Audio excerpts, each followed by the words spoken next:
সত্যি কথা বলে গায়ে ফুসকা পড়ে, আমাকে আর এখন পোষায় না তোমার, না? ক্রিমগুলোও শেষ হয়ে গেছে, বাজার থেকে আনতে হবে। এটা শেষ হলে শেষ।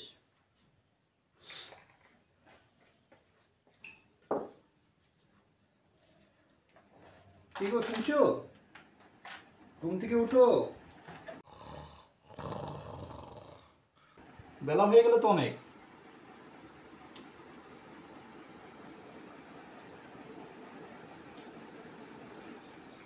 কি গো, উঠো। হ্যাঁ উঠছি তো, উঠছি। কি হয়েছে? আর শোনো, আজকে অফিসে গেলে অফিস থেকে ফেরার সময় বাজার থেকে আমার জন্য কিছু সবুজ চুরি নিয়ে এসে তো। কি বললে? কি সবুজ চুরি? এই সমস্ত ফালতু জিনিস আমার কাছে বায়না করানো তো। তোমার যা দরকার বাজারে গিয়ে নিয়ে আসো, আমি পারবো না। কেন পারবো না শুনি? সবাই সবার বউকে এনে দিচ্ছে, তুমি পারবে না? আমার অনেক কাজ আছে বুঝছো, তোমার মতো হাতে আমার সময় নেই। তোমার মতো বসে বসে থাকি না সারাদিন।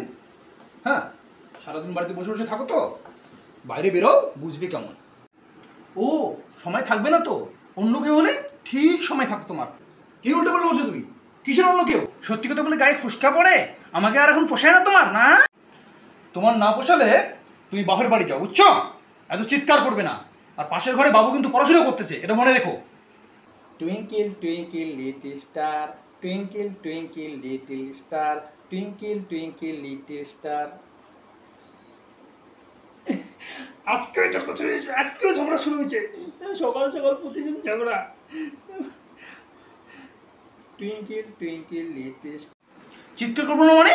হ্যাঁ, তুমি অন্য মেয়ের সঙ্গে ফষ্টিনষ্টি করবে আর আমি চিৎকার করবো না? হ্যাঁ, আমি বাপের বাড়ি যাবো, হাজার করে চিৎকার করবো, আরও চিৎকার করবো। আমি বাপের বাড়ি যাবো না, তোমাকে বাড়ি থেকে বের করে দেবো। তোমরা একটু থামবে? কালকে আমার পরীক্ষা আছে, তোমরা থামো একটু, প্লিজ একটু থামো।